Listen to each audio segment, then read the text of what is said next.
You were traded by the Sixers to Denver, December 2006. Couldn't something else have happened to keep you here and have you finish your career here? Yeah, we could have.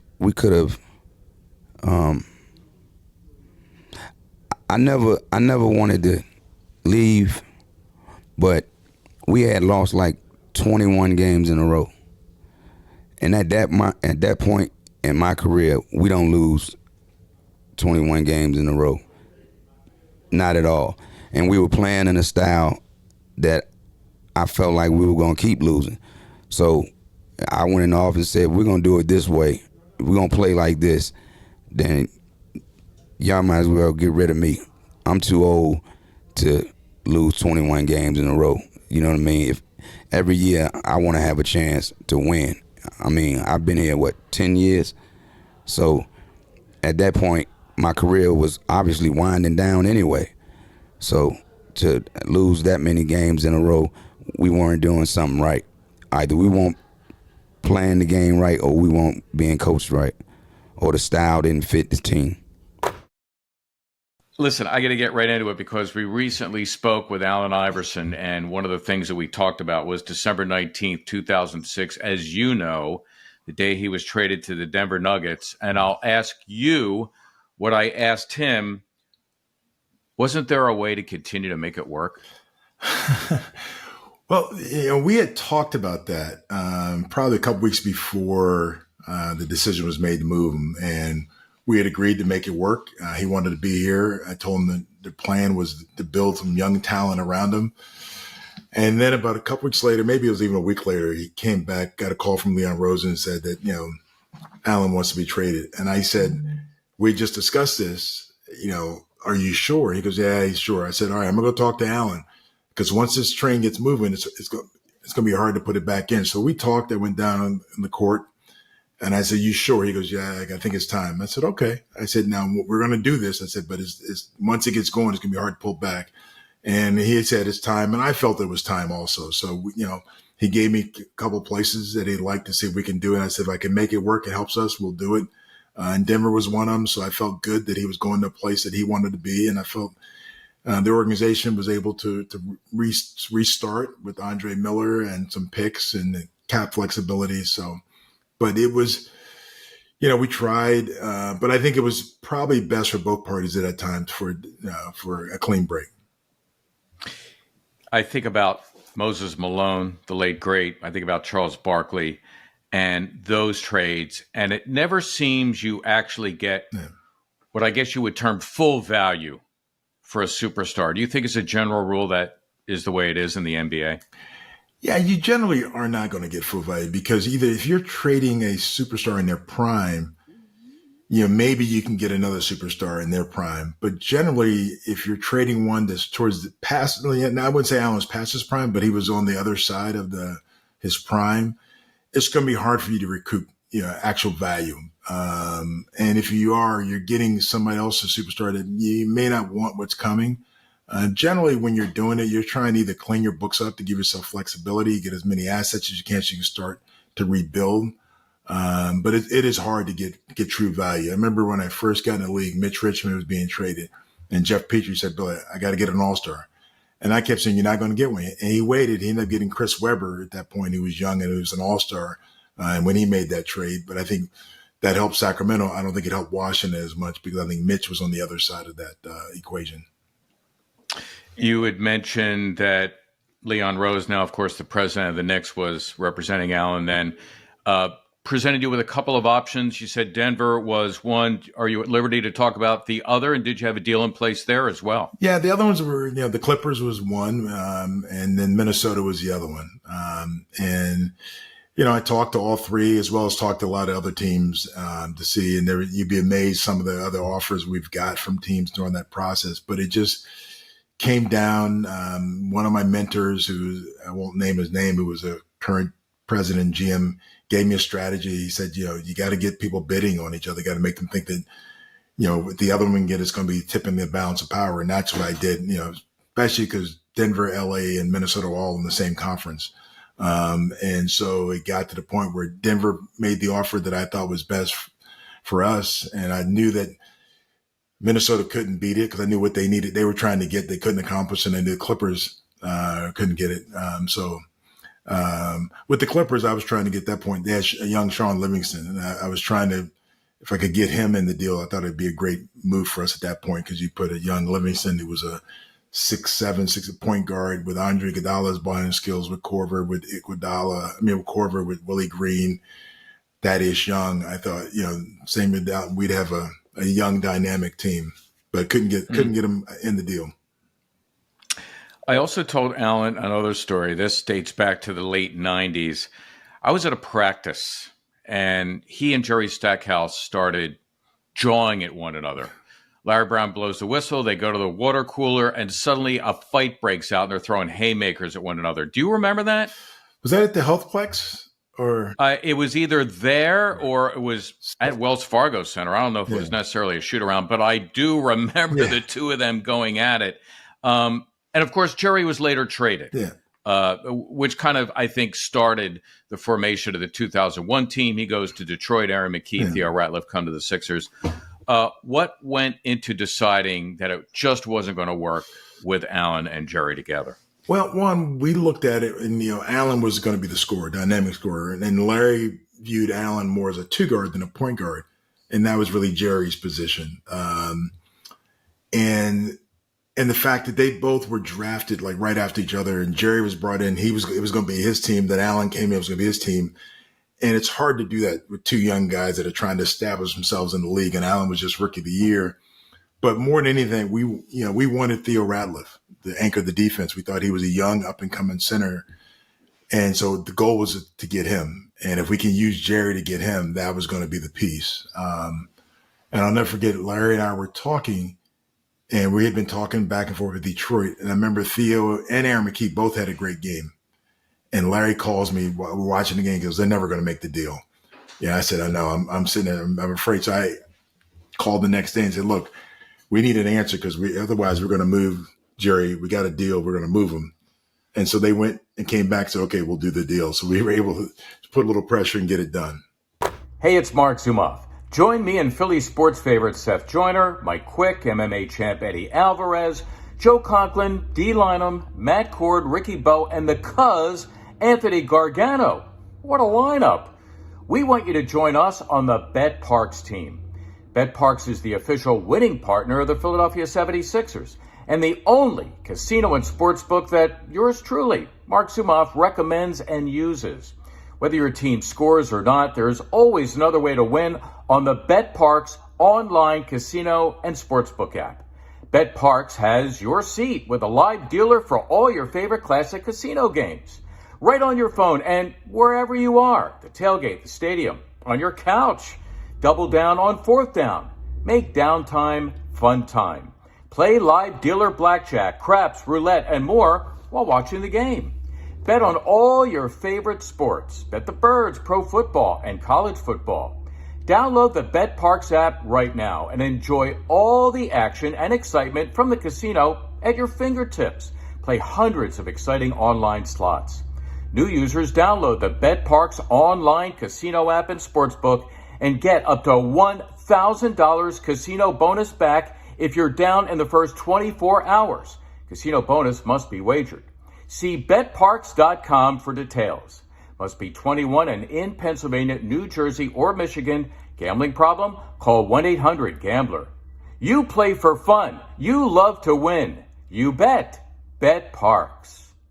The grind, insofar as you working for a station, selling the time so you could broadcast high school sports, writing for the Trenton Times, for the young broadcaster out there or anybody who's grinding with the hopes of doing something more one day. How does all of that help you to do what you do now? Well, I've told people that I'm not the person I am or the broadcaster I am without those jobs, because I've built up such a catalog of people that I have helped me along the way, whether they realized it or not. It could be Eric Hamilton, who was the former football coach at, now the college in New Jersey, who gave me my first chance to do games, or Jim Gauger, the former editor of the Trenton Times, who used to work for the Philadelphia Bulletin a long time ago, who, when I told him, "Hey, you okay if I broadcast these games while also covering them?" He would just say, and he was really buttoned up, and he would just say, "Yeah, that's fine." So, those things have made me better at what I am because of the people I've met. And then I think about getting the Trenton Thunder job. That changed our lives. I mean, it totally changed our lives, because I was going to go to the winter meetings to get a job, and I know my wife did not want to leave the Trenton area. And then all of a sudden, out of nowhere, this team arrives, and somehow through a lot of good luck, through the fact that, and this is going to sound strange, that I struck up a conversation during the interview process with Joe McDonald, Jody's father, who was a longtime general manager of the Mets and has been in baseball forever, and he liked me. So he told the owners of the Trenton Thunder, because I like that guy. So I became the PR guy and the media guy for the Thunder, based on my sports writing ability, and of course my broadcasting was secondary at the time. But all those things have made me better, because I have a real appreciation of the selling of advertising, the running of a game day staff, all those, the grounds crew, everything, because we were in charge of everything in the minor leagues. So I just think it all made me better. I mean, it sort of was the genesis of my work ethic, and I wouldn't trade it for anything. Were you an assistant GM in Trenton at one point? I was. There's this funny story that I had transitioned to being the assistant GM while also broadcasting the games, but I wasn't the lead broadcaster anymore because of my responsibilities as being I always say vice president, because that's essentially what an assistant GM is in minor league baseball. So Andy Freed, who does the Tampa Bay Rays, was my longtime partner in Trenton. We have a lot of guys that went to Trenton that have now gone on to the big leagues. John Sadek, Andy Freed, Josh Mauer. My son Patrick did a couple games there. It's a really cool place to get things rolling. And so our ownership group had the Trenton Thunder, and then they started the Lakewood Blue Claws. So I had accepted the job as the GM or the president of the Blue Claw. I was going to give up all broadcasting. Wow. Because it was a stable job, and it was near my hometown of Brick, New Jersey, and I thought it was going to be kind of cool. And I was going basically to sign the contracts for that job, and I called our owner, Joe Finley, who's still the owner of the Thunder, with Joe Caruso and Joe Plumeri, and also owns the Lehigh Valley Iron Pigs. And I said, Joe, I can't do this, because the night before I was fixing a toilet at Waterfront Park. For some reason, I fixed this toilet at Waterfront Park. And Zoo, just picture this. I'm like 340 pounds at this time, and I am dripping sweat. And I'm fixing this toilet. And Andy Freed is on the air, and he said, "We go to the top of the fourth inning here at Waterfront Park. Tom McCarthy's supposed to be doing play-by-play, but I have no idea where he is. And I'm sitting on my knees fixing this toilet. I look up at the speaker, because the speakers are on in the bathroom, and I'm like, that's because I'm fixing a bleeping toilet, Andy." And at that point, I realized, you know what? I don't want to be an administrator. So he was appreciative that I called him and he said, Tom, we want you to pursue this dream. And then a year later, I got the Phillies job in 2001. I mean, it was an amazing bit of good luck. I mean, I've had so much of it in my lifetime. Philly is one of the realest places that I've ever been. I think Philly, coming up in Philly, you had to do your best or they were going to boo you completely off of the stage. And what happens is that thickens your skin to a point that you become accustomed to doing your best. I remember us going all over the country and doing shows and people freaking out how good the show was. And we were just looking at it like we just were trying to make everybody happy so no one fought. We wanted to stop any kind of negativity that you had to entertain people. But I think that backbone is what made us stand out. That's what makes Kevin Hart stand out. That's what make Meek Mill stand out. Like, you have to go through something in Philadelphia that kind of, I think, toughens you up for everywhere else in the world. So I think, when you make these shows that are based around Philly, there is a level of that show that has a realism to it that resonates with people outside of Philly. That it's almost kind of, it's really, and we know it from our sports teams. We are the first. We want to cheer to no end for the Sixers and the Eagles. But if you don't do right, we will absolutely let you know. I don't care if you're my hometown team. We have to let you know that you are not living up to the standards that we hold. So let me ask you, why are we like that? I don't know. Philly's just a very big blue collar, a blue collar town. We were having this discussion.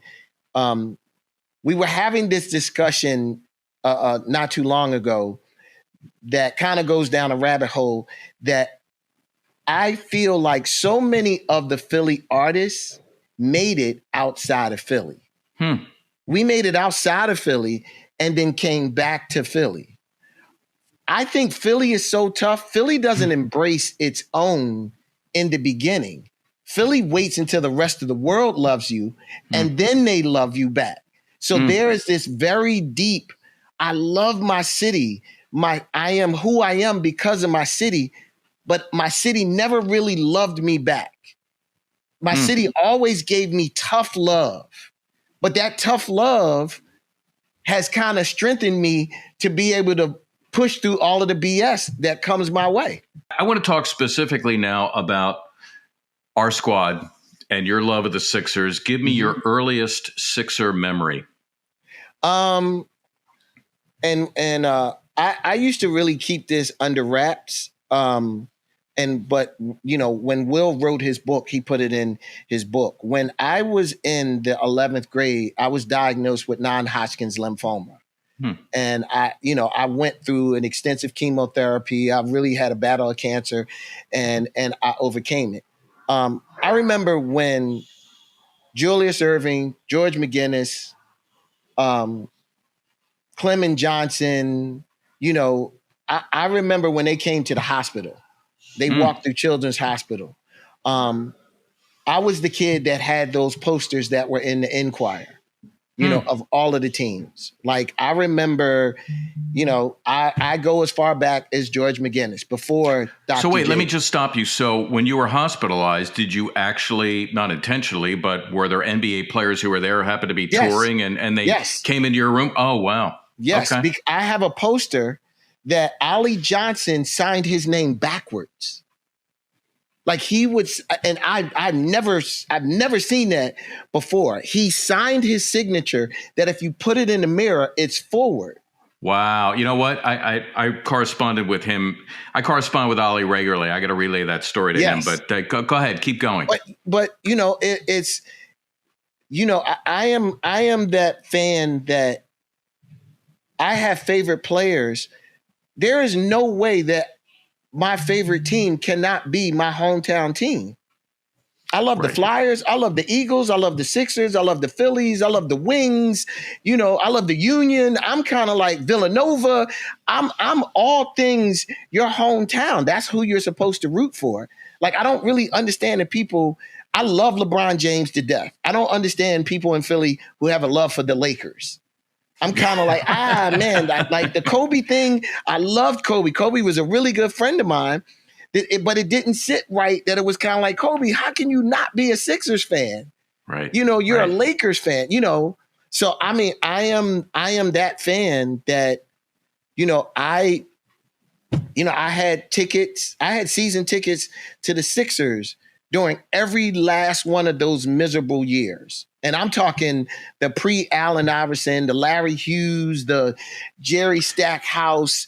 After Barkley and before Allen. Yes, we were. We were not good.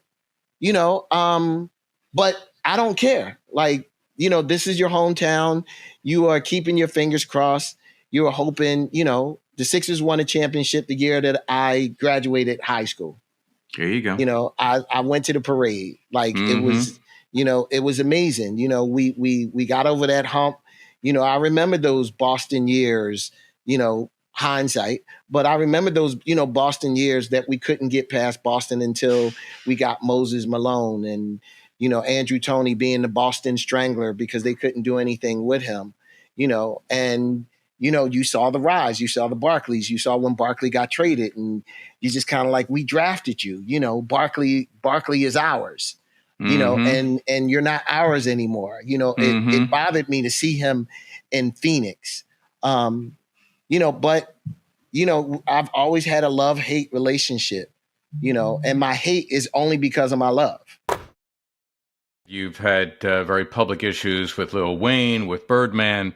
Where are you with those guys? I know, in fact, relatively recently, didn't you have a backstage encounter with Lil Wayne? How did that go? I mean, for me, I wish those guys nothing but the best. These are, the issues that we had was 20 plus years ago. I'm 47 years old. Wayne got to be close to 41, maybe 40. Now, for us to act as though we have issues, we would be acting like we were acting 25 years ago. And if you're acting how you was acting 25 years ago, you are an idiot. So for me, I wish those guys the best. I have nothing negative to say about them.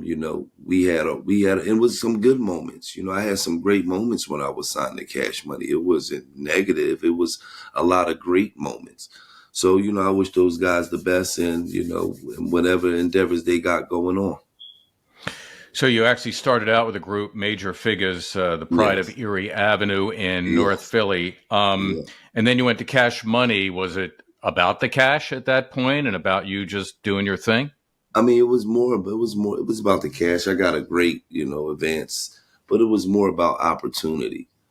I just wanted the opportunity. I was never given the proper opportunity in the rap game. So for me,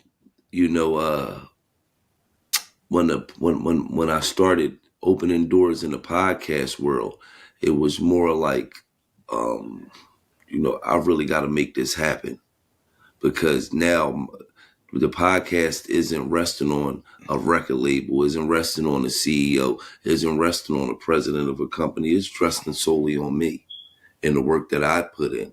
And long as it's resting on that, we're going to be successful because I'm going to put the work in. From what I've seen, some say that little, we'll call it a little tiff, that disagreement you had with Lil Wayne, we'll say back in around 2006, was actually good for your career, that it actually brought you some national notoriety. You agree with that? Yeah, I mean, anytime you feuding with one of the biggest artists in the game, it's gonna bring you some type of notoriety, especially if your work is good. But and Wayne was the biggest artist and might be one of the biggest artists in hip hop. So when it's time for the game, it's game time. Game time. They've got all the tickets to all the events. I'm talking about sports, concerts, shows. My squad, of course, the 76ers. In fact, imagine this. You're driving down I-95, you pass Wells Fargo Center, you think to yourself, Sixers, they're playing tonight. Let's go to the game. No problem. This is their specialty. Last second stuff, they've got you covered. The best seats, the lowest prices. In fact, they have a low price guarantee. Wait, I can't go. I promised my wife No problem. They have something called an event cancellation protection. They've got you covered. Listen, do this. Download the Game Time app, create an account, and you'll get $20 off your first purchase by using the code word. Are you ready? The code word is ZOO. Z-O-O. It's the key to life. Z-O-O. It's the code word. Your first purchase on Game Time. Get $20 off that first purchase. Trust me, you'll love it. Game Time will become your go-to. Download the Game Time app today or go to gametime.co. What time is it? Hey, it's game time. Something I always wondered, and I know my answer to this question, but people will say, old schoolers will say, "Oh, Will, he can go out there and have his, have his day," or Oscar Robertson, he could still dominate most of these kids. Can you, aside from whether or not that argument is correct, can you even compare eras? Yeah, I think certain guys you can compare. I think Wilt Chamberlain in today's game, I don't think he'd get 50 a game like he did back in the day, or even 30 a game, but he'd be a solid basketball player on any team. And I think any team would love to have him with his athletic ability. I mean, he's playing a foot and a half above the rim all the time. His timing was incredible. He's one of the strongest human beings that ever played the game. And I think there's no question that he would be a big-time player in today's game. I'm just trying to picture today's game where a lot of the big guys have the ability now to play outside, drawing him away from the basket. Certainly defensively, I don't think he would be as effective because they'd be drawing him out probably all the time. Yeah, I don't know. It's interesting because that never happened to him when he played. But it's interesting. And I guarantee you, in my opinion, that he could play in today's game without question. There's no question about it. Just for fun, could Wilt, or let's say Bill Russell is a very good defensive player, even at 6'9", could they even slow down Joel Embiid today? Yes, I do. I do think they could. I mean, besides the athletic ability they both had, the intelligence level that Bill Russell especially came to play with. If you watch him, he cut off angles, he did all kinds of things, and he studied the game, and he would study Embiid's game, and Embiid would end up having to take him outside, and then you got a problem. I don't know if you can stay with him, especially the way they get the ball to him, and he gets the 3-point shot, which is an incredible ability to shoot the basketball. That guy, I mean, he's just incredible. Yeah, so it certainly would be interesting. Nobody can ever see it because they're not around anymore, but it's certainly a question that everybody will ask all the time. So we see you're repping the Sixers with your cap. What's your earliest Sixer memory? The year that I got into it, my stepfather came into our lives when I was about 10 years old. And he was just like sports kind of generally. And then we started seeing, I just loved the pace of the game. It was a game that I know I can kind of go outside and just start playing. There was a lot of basketball courts around. And then, so it was the team of, I think the beginning stars that I had to root for is so funny because they never had a franchise guy for many years, kind of before and after Iverson. And so I remember I think the first one was Hersey Hawkins. Dana Barros, I believe, was the star. He was. So was Barkley still? Was Barkley? Oh, Barkley wasn't there. Barkley had. I think it was Barkley's last year. I kind of got involved, and then he went to the Suns right away. I believe, right? Right. Yeah. And then it was kind of like those years. I remember playing video games and having to really get behind Clarence Weatherspoon, Kenny Payne, people like that. Oh yeah, Tim Perry. Right. All those Andrew guys. Lang. And I loved them. Like, I just loved the game. The movement of the game was so fun to me. And like, even now when I go, I have such a appreciation. Me and my girlfriend and daughter watched a couple years ago, JJ Redick. I'm pretty friendly with Matt Cord. Yeah. And he'll have me come down. Like, when I show up to the arena, he'll let me go down, stand with him while they shoot around the beginning of the game. And just the skill level of like a JJ Redick, just bouncing 2 balls with his hands and then banging like 25 3-pointers in a row effortlessly. It's one of those things I've never felt like I've been as good as anything as the worst player on the team is at basketball. It's such a skill and such a beautiful sport. So I just like really fell in love with it. And then the Stackhouse first year was exciting because you were like, we got somebody who they're saying is a star. I don't follow college sports at all. So I basically get the rundown from a friend of who's you should be excited about, and then I get excited about them. And my friend Glenn loved Iverson at Georgetown, and he would have us watch his highlights and everything. And then we went to before they finished, it was Core State Center.